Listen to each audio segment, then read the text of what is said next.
Shemai, today we're going to have a look at the ash tree, or Fraxinus excelsior, or in Welsh, Onan. And I'm very honoured to be joined by Mr. Rob Penn, author of The Man Who Made Things Out of Trees, and we're going to have a little look at this beauty here, a gorgeous looking ash tree. Ash is the third most common broadleaf tree in the UK after oak and birch. And it's a deciduous tree, so we're getting to the point where it'll start to lose its leaves now soon. The name ash actually comes from the Old English ace, meaning spear. And it's said in mythology that Achilles' spear was actually made from an ash pole. Ash are beautiful trees, very graceful and very obvious in the landscape. And it was one of the English painter John Constable, who lived from 1776 to 1837. It was one of his favourite trees. And if you look up his paintings, you'll see that ash feature quite prominently in lots of his paintings. It's worth having a little look. Ash is also known as the Venus of the forest, and the Vikings considered it the king of the trees, with its roots in hell and its branches reaching up towards heaven. And it was also known as the world tree, or Yggdrasil.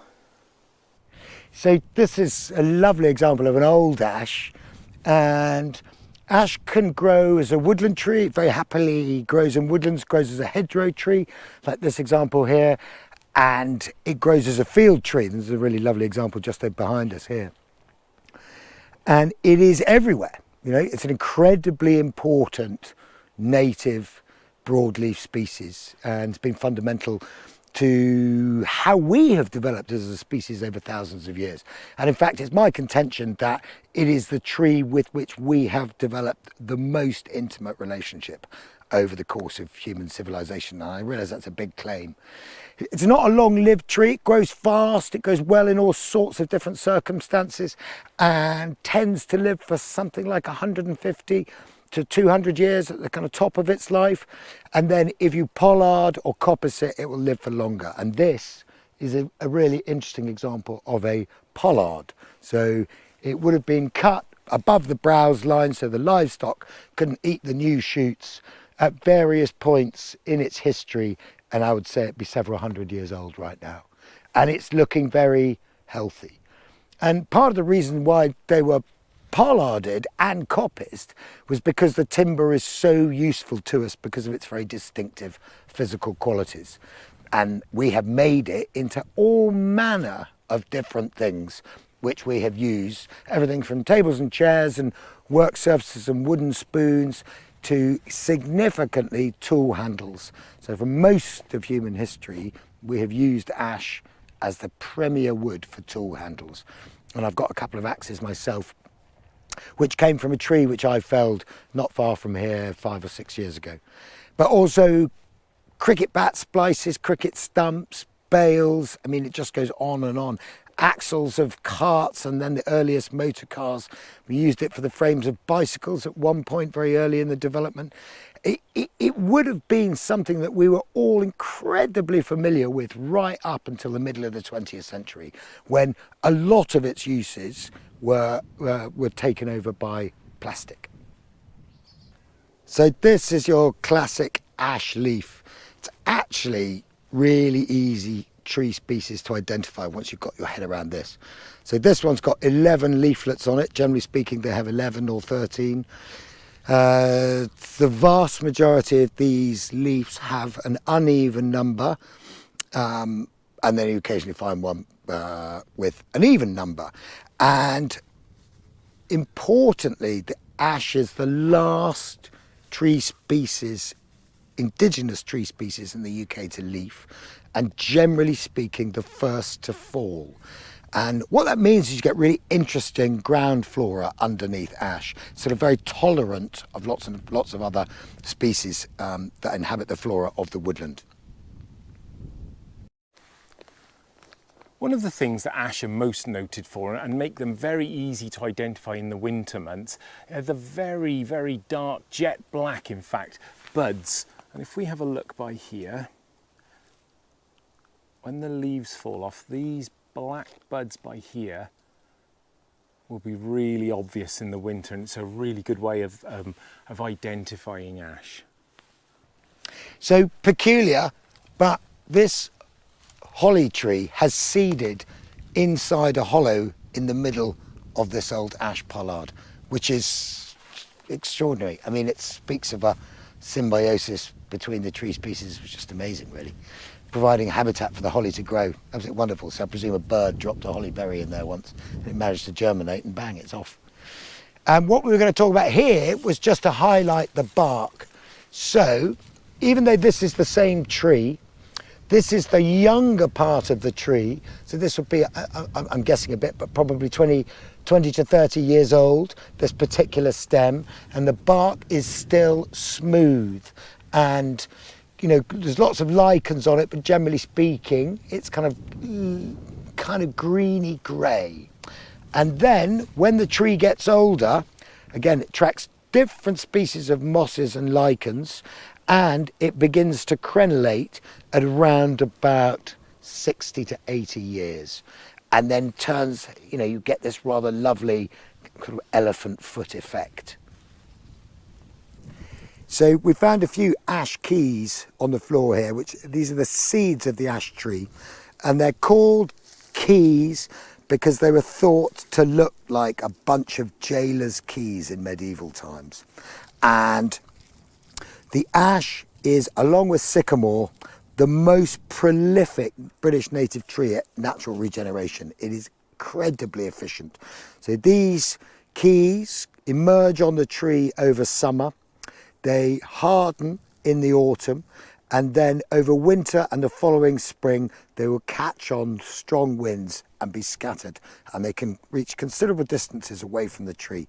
And you will find tiny ash seedlings or saplings almost everywhere, and they grow very, very quickly, and the tiny little green sort of stem with the leaves that we just looked at, and they don't start producing these keys until they're about 40 years old. We've come down into the base of this tree now, and you can see the roots stretching down into this bank. And if I just scan up, we've seen the mosses and the lichens, but ash trees actually are a perfect habitat for many, many different species, from nesting birds to stag beetles and to moths. And like we said, we've already looked at the mosses and the lichens.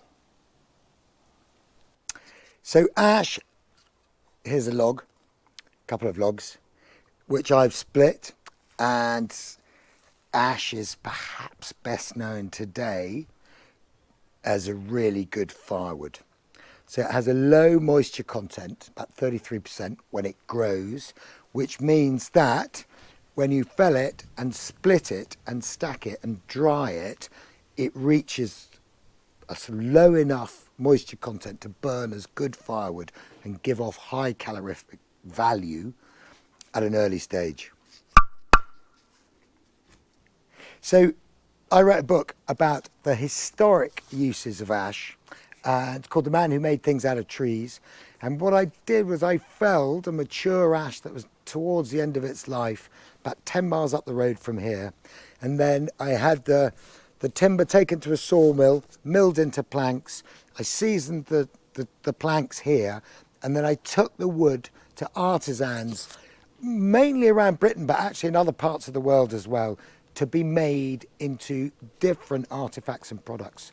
And I got 45 different artifacts out of one tree. So that's 45 different artifacts, different types of artifacts, sorry, but actually hundreds and hundreds of individual items. And that is everything from a toboggan, which we've got here, which was made by a company called Gasserodel in Austria.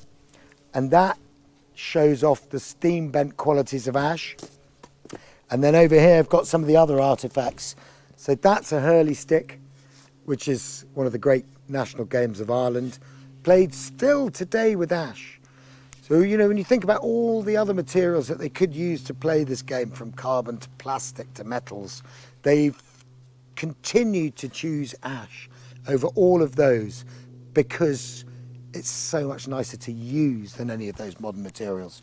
There's also an ash baseball bat. It remains one of the wood species that is most commonly used in the production of baseball bats. That's from America. And then I've got tent pegs. Actually, the tent peg is on the cover of the book.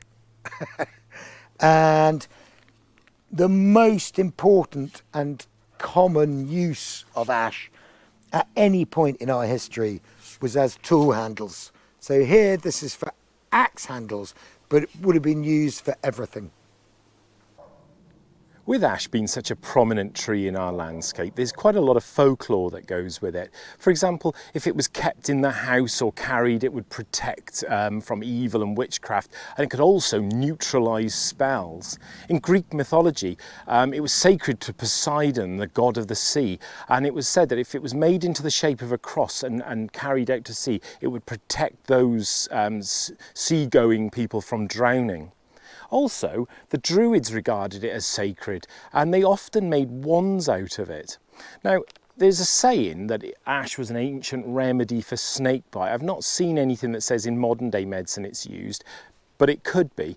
But also it's said that nothing kills an adder faster than an ash stick. Now, that's probably because they may have been used as walking sticks, and giving a snake a hit with a stick would kill it. So yeah, not a good thing, especially with the snakes being so rare these days, and it's always such a treat to see snakes. So like I say, that's a saying, certainly not something you want to be going to do.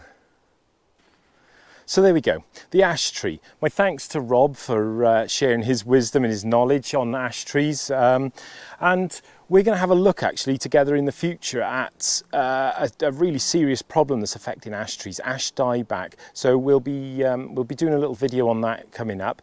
But one of our best trees in the landscape in Britain. Go out, see if you can find it, have a look before the leaves come off. Now we're into October, and good luck.